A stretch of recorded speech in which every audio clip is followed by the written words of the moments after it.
Thomas's Milkshake Muddle. Once a year, the children of Sodor are all invited to a special summer party. There was to be ice cream and cake for everyone.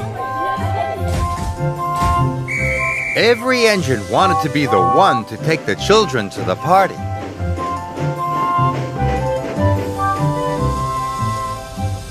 On the day of the party, Sir Topham Hatt came to Tidmouth Sheds. Thomas hoped that he would be taking the children. But Sir Topham Hatt chose Emily. He had other jobs for Thomas. Thomas, first you are to go to the dairy to collect milk to make the ice cream. Then you must go to the farm on the other side of the island to collect butter for cakes. All in time for the children's party. Thomas set off proudly.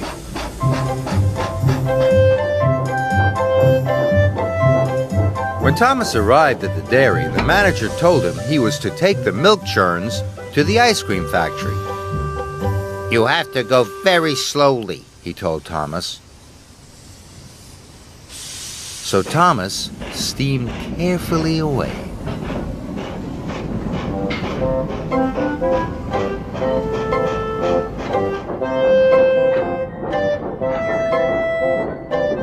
When Thomas stopped at a signal, he met Emily.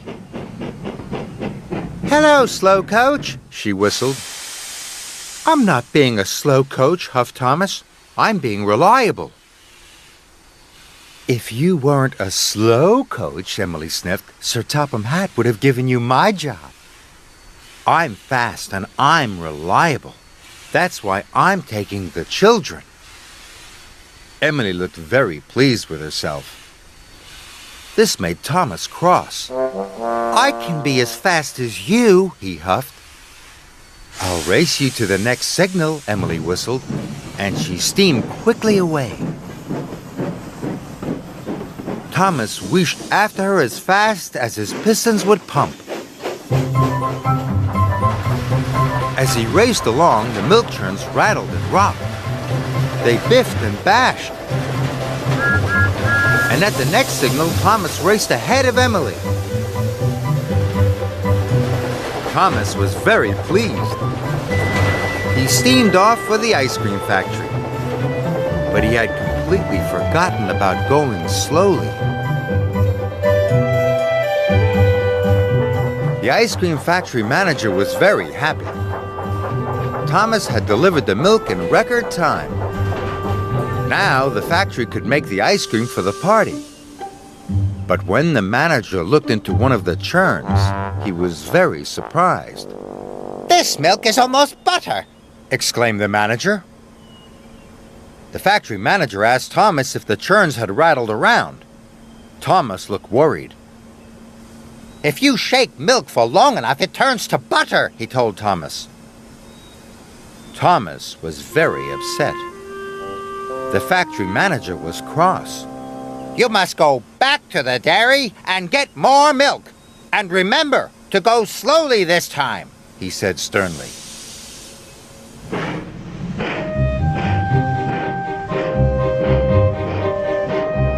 Thomas steamed back to the dairy as fast as he could.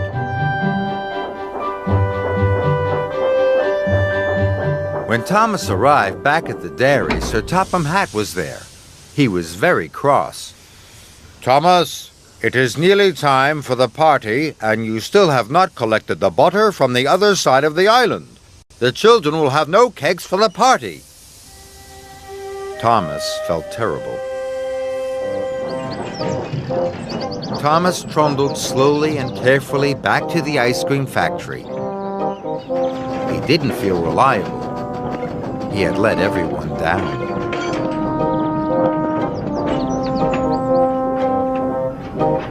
When he finally arrived with the milk, the manager told Thomas to take the old churns back to the dairy. But suddenly, Thomas had a better idea. Thomas steamed along with the milk churns even faster than he had before. he huffed up Gordon's Hill and chuffed down to the valley. He raced like a rocket, and he wheeshed like the wind. The churns in Thomas's freight cars rattled and rolled. They clanked and crashed, and biffed and bashed. Even the cows and sheep looked up to see what the noise was. But Thomas couldn't stop until he got to the bakery. As he arrived, he blew his whistle long and hard. "I need butter, not milk!" cried the baker. He was surprised to see the milk churns. "Look inside the churns," tooted Thomas. The baker couldn't believe his eyes. The almost butter was now butter, enough to make all the cakes for the party. Sir Topham Hatt heard what Thomas had done. He came to see him. Thomas thought Sir Topham Hatt would be cross. He was very worried. But Sir Topham Hatt smiled. "Thomas, you have saved the children's party," he boomed. "So today, that makes you the most reliable engine on the whole of Sodor." And later, Thomas had his most important job yet. As guest of honor at the children's party. There was lots of ice cream and plenty of cakes. Everyone had a wonderful time. The children cheered for Thomas. Thomas felt very proud.